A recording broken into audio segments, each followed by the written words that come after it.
And welcome back to another fish room video. This is take two because take one got distracted by the dog and yeah, the video just disappeared. But we're going to start with some frogs if we can see them in there because yeah, again, I don't clean the glass and these are not fish, but all the frogs are breeding like crazy. Actually, there's some frog butt there. I know, these are albino spotted marsh frogs. Oh, look at all their eggs in there. That is crazy, crazy, crazy. So they're all breeding wildly. There is one right there. I have a whole heap of their tadpoles. I know. Now, I don't sell these in our retail shop because it's an aquarium shop, but you need a reptile and amphibian license in Queensland to actually keep these. But yeah, I do sell them privately once they morph into frogs. And if you check out these are albino and leucistic and normal spotted marsh frogs. Super easy to look after. Need to know anything about them, just either comment down below or message me on social media. I can tell you all about them. Bred them for the last, 15 years now, I think. Something ridiculous like that. All the wonders of it all. And yeah, I have started moving a lot of fish around because it is now finally warm enough and we have way too many cichlids. I need to get rid of all the cichlids out of these tanks so I've got more room for grow out.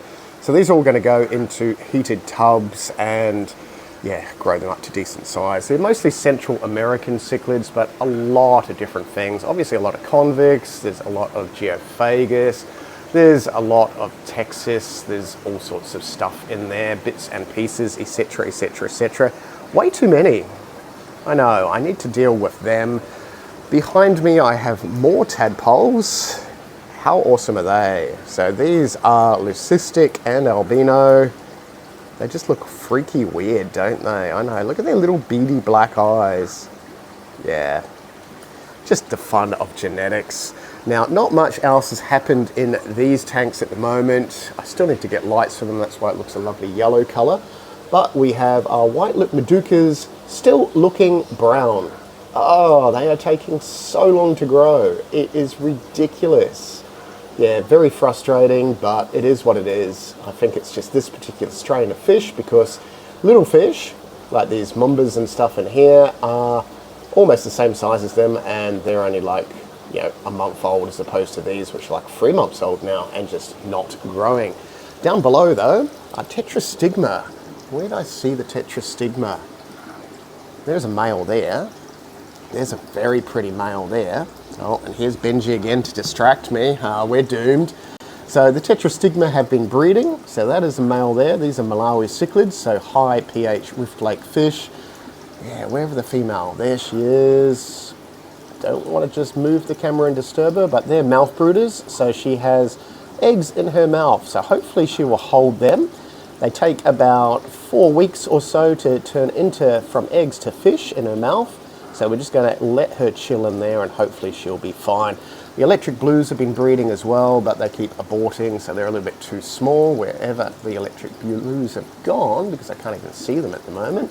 And my Copiachromis gananga, male has started to colour up. Females are not breeding size yet. I think another couple of months before they get a decent size and hopefully they'll start carrying eggs because they used to be one of my favourite Malawi cichlids. And yes, I know there is no lights down there. Eventually I'm going to get lights for them. Now, I did get another 20 Tropheus. So these are Tanganykan fish, so higher rift lake pH again. Awesome fish. Now, the little spotty ones are going to change colour, as I say in most of the videos. Almost starting to get their colour change. That big one there is starting to get the yellow vertical stripe. It's going to go a blue face on a black body. And these little guys at the back, which are sort of brown at the moment, those are my cherry spots. And they are starting to get noticeable orange on them. I think I've only got 11 of the cherry spots at the moment. Now I'm going to split them all up because obviously they will all interbreed once they mature. But I've still got another bloody 4 months or so before that even is a thing. So just growing them up at the moment. I needed numbers to sort of stop the aggression. So I've got another 20 Tropheus, and that's these little guys in here. So these are Kaiser Icola ones. They will go jet black with a bright, bright yellow vertical stripe to them. So they go black, yellow, black. That is those ones there, which at the moment, oh, can we focus? Kind of look the same as all the others. I know. Now, I have managed to save all the fry from the shell dwellers. How exciting is that? Okay, it's really hard to focus. They're eating baby brine shrimp, they're eating micro worms, and they're actually growing. So a lot of fry in there. There's the little worms. Yes, we have to grow worms to feed our fry. Yeah. Now, I was having issues with not getting enough time to feed them, but managed to keep the light on at night and feed them at night and in the daytime as well. So they're getting 2 feeds a day, and there are microworms still living in their substrate. So they should be able to just pick them all off and eat them, etc., etc. But they seem to be doing well. I have not raised them before. There is the parrots there. That is one of the girls. That is the boy at the back. So there's 2 girls and 1 boy. Seem to be getting along pretty well in here. And yeah, interesting behavior. They will actually bury their shell like that, then they'll dig it up, spawn in there, then they'll bury it back. They just don't want the trophius or anyone else snooping around in there, which is kind of interesting, kind of bizarre. Yes, now down below, every time I film this, the fish freak out, but they've settled down a little bit now. Oh, we have our featherfin cichlids up here. So these are the silver ones. They're going to go a really nice blue color. Ones with the stripe are actually a Malawi cichlid. They're Dimbiachromis. I've just got them in here to settle the other fish down, so there's a school of fish. Otherwise, if I didn't have a school of fish, it would kind of freak out everyone and everyone's just going to hide. Now, the weird looking things, the calvus. So these are black calvus, and Benji is right here with Pats. You're just trying to upset the fish. Oh, he's pushing. The wonders of dogs. He's 15, by the way. You're 15 now, aren't you? Yes, you are. He's a good boy. Look at your grey. He's so grey.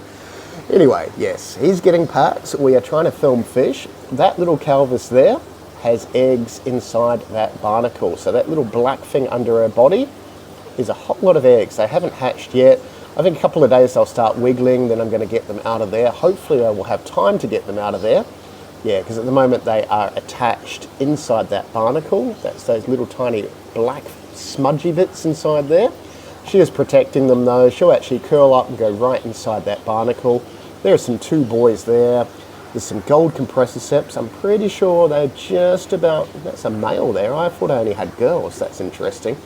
Just about ready to breed as well. And a few of these other girls are about to spawn. She's got a spawning tube down. So yeah, I just need to take note of who is breeding where, and once those have started wiggling, they're going to go in this little trap here, which is just sitting there with an air stone. So all going well, we will raise up some more of those. Oh, this system here, yes. Now, saw my last video, everything was spawning. I've moved a few things around again because there was just too many fry everywhere. These guys, which are my hoplo catfish, and I've got a few videos on spawning these. That girl is not filled with eggs. That boy is considering breeding, but the girl right at the back is pretty fat with eggs. Has not built a bubble nest. So I think they're a little bit lazy at the moment, but down below, we have a bubble nest. Oh, look at him, he's actually doing his bubbles right now. These are the short bodies, and that boy there is super keen to breed. There are 2 girls in here, that big fat one that went right up to the top, and that one that doesn't have eggs. So, and these are only, what, 8-9 months old, so I'm really surprised that they're actually spawning that early. Yeah, bizarre. Now, I don't know if they're going to have short-bodied fry or not, but yeah, it's looking promising now with the amount of bubbles he's built on the nest. Now, as he builds that nest bigger, the bubbles are almost going to be as thick as the polystyrene under there, and they'll lay on the polystyrene. He'll protect it, so that's why there's 2 girls in here. If I only have him with the fat girl, he will just annoy the crap out of her, so I've just got the other one to just break up the aggression a little bit. And actually, while we're here next door, we have our long-fin albino cory babies, a whole lot of other cories in there. Yeah, all at the back, kind of see them through the murk and yeah, the non-clean glass, but you get that. There is the Aspidoras, their babies up there as well, so we'll come back to that. Nothing much in there except tetra sort of holdout, and oh, I am right on the floor and Benji is under there. What are you doing under there? we have another trio of hoplo cats in here and another nest. So hopefully they will lay in the next few days. It takes them about a week after they build the nest to consider breeding. So yeah, don't give up if yours build a nest and then stop, because it's just a matter of time. There we go, big fat girl filled with eggs. Boy under there in his pot, and then another fat girl there. So in this tank, both girls have got eggs inside them, so it's just a matter of time before one of them spawns. And yeah, it's really hard to tell sometimes if you've got eggs there or not. So you just have to sort of check the fish, see if they're acting any differently, if they're not as fat, and then move a few bubbles away and see what is there. But that is where we are with those. I have not seen any baby pea puffers in here yet, but they were spawning again the other day. So I think it's just a matter of time before we actually see any pea puffer eggs. And the pea puffers, where's the girl? Can we focus? No, we can't focus. Of course we can't. That would be too easy. Might be the girl. We can't focus. They're way at the back of the tank. But there is still 3 boys and 1 girl in there. She's still fat, but they just scatter eggs continuously, and hopefully all the eggs will end up in there, or some fry well. So next door, I still have lots more fry in here. I think in the last video, there was about 8 or so in there, but I've currently moved a few of the bigger fry out to give the smaller ones more of a chance. So there's some tiny, tiny little ones in there, slightly bigger ones. These are all longfin albino and regular longfin cherry barbs. And if you haven't seen a longfin albino cherry barb, oh, there is one there. Look at that fish. Absolutely glowing. Such an awesome fish. So we do get them from time to time in the shop. Just a nice fish to breed and that. So the albinos are more of a whitey color. There's a normal albino female. There's another brighter colored one. Yeah, so albino females are the white color. The albino males are just a vivid, awesome orangey red. Such a cool looking fish. So they're spawning in there. Whatever the blue rams don't eat will end up in that little tub there, but there's still quite a few fry there. So one of my members said he wants those fry, so I have been putting them up here, in with the baby pygmy cories. Where are they? This happened just before too. So there's a few normal leucistic Kerry tetra fry in there, but there's I think 3 or 4 longfin albino cherry barbs somewhere in there as well. Don't think they've gone through the overflow. Let's hope they haven't. I'm sure I saw them just before. Oh, we might have to just go around the other side and have a look. Maybe. Oh look, that should not be in there. It's a bronze cory, which I need to get out of there. Oh, there they are. Whoop. Hiding around in the bulbitis. So yeah, so they're getting some decent size to them. I didn't think they'd go through the overflow. Yeah, just have to deal with that. Now I have done absolutely nothing with the corydoras. I know that is on my list of things I need to sort out, is to spawn the corydoras, and same with the otocinclus cats, which are all going really well. So yeah, I just have not had time to do that. I've had a whole lot more fish come in, some gold dust geos from another member. Yeah, they're all being quarantined. They're in these bigger tanks at the moment. Haven't done anything with the discus, but I've got some more discus. Of course I do. Yes, I didn't even video getting some more discus. So I'm probably going to stop with the discus and let them all pair up now. And yeah, if you saw the other videos, these are the discus tanks. I'm just cycling at the moment, so I decided to cycle them without fish in them. I think we're week 2 at the moment. Yeah, I'm only cycling them at about 23 degrees, and then I'm going to slowly bring the temperature up. So yeah, filter is still kicking in, so it's not circulating and doing all its stuff yet. But these are just 100-litre tanks on a 4-foot sump, pumping the water up, etc, etc. So that is sort of where we are with all that. Nothing much has happened, but once it is cycled and that, yeah, I'll start transferring pairs of discus over. Yeah, generally just cool fish. I think there's only 1 pair in there that have paired up. Everyone else is just being lame. And actually, where is it? Those two have paired up. That one there, that turquoise, and that weird pigeony blood one at the back. So, go figure. I have more fry. I know, more fry. Another batch of albino longfin cories. Wherever they are, where are they?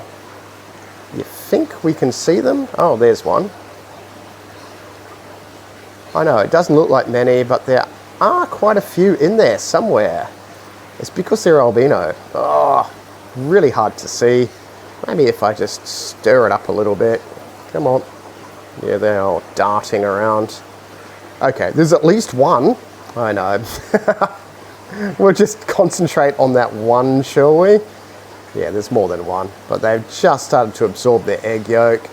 There they are there. And yeah, if you didn't see the adults in the other video, they are absolutely amazing fish. And these are ones that I bred last year. I sold the adults. These are the babies from last year, and they've just started spawning again. Absolutely lovely looking fish. Look at their tails on them. I know, they are such a cool looking fish. So I'll have some of those available as they mature as well. Nothing but tons of cories everywhere. Tons and tons of all sorts of stuff. I do need to bring some of these into the shop as well. These are your T-bar convicts. Absolutely lovely looking fish. And yeah, I have still probably a month away before I bring any of these Senegals in. Yeah, not leucistic obviously, but just your normal everyday Senegals at the back. Just want to make sure I can sex them first before I bring them in. Yeah, otherwise rainbows are starting to look rainbowy, and I haven't really done much else with anything else this week, so that's probably it for a little update. Oh, I did move a few fish over here. Oh, the giant clown loach is doing well. Look at it, it's a tank. Still on a diet. It is ridiculously fat, I know. Spectabilis looking particularly lovely. Tiger's looking tigery. But yes, this tank I moved the albino hoplos in here. So this is a 6x3. Moved all the cichlids into a tubs. Yeah, so there's lots of tubs of cichlids. There's a gourami hiding down there with a couple of big plecos. Yeah, I'll film all this another time because at the moment it's just a nightmare of a whole heap of cichlids just growing out in 1500 litre tubs. Just got my adult Senegals in here lurking around. I've got the albino hoplos and I've got the giant hatchets. Well, the first 6. So I've got the smaller ones growing up. They're a little bit too small to put in here because if I ended up putting the smaller ones in here with these bigger guys and girls, yeah, these guys would have just inhaled them, I'm pretty sure. So yeah, there's my 16-year-old blind in one eye. He's such a lovely fish though. They look like little dinosaurs, don't they? I know, I need to spawn them again, so hopefully I will have time to spawn them in the next couple of weeks. But yeah, if you want to see how to spawn these, I've got a few videos on spawning Bashir or Barratcha. Very easy to do with Senegals. Yeah, don't ask me about the others, I have not spawned the others yet, but yeah. Otherwise, yeah, I did have one of these albino male hoplos in with the short bodies. Didn't want to build a nest. Don't you harass that fish. Don't you spawn in here because your fry are not going to survive. Yeah, talking about spawning, there is spawning behavior. That male harassing that girl. Stop it. Stop breeding. Stop. Nothing will survive in that tank, I know, and I don't have time to deal with them.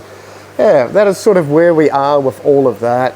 Anyway, just a quick update video. Oh, yeah, I could show you countless fish everywhere, but we're going to stop about here, and yes, we will see you in the next video. If you've got any comments or questions, comment down below. If you want to become a member, click the membery thing and you get extra videos and discounty things and so on and so on. We will see you in the next video. Thanks heaps for watching.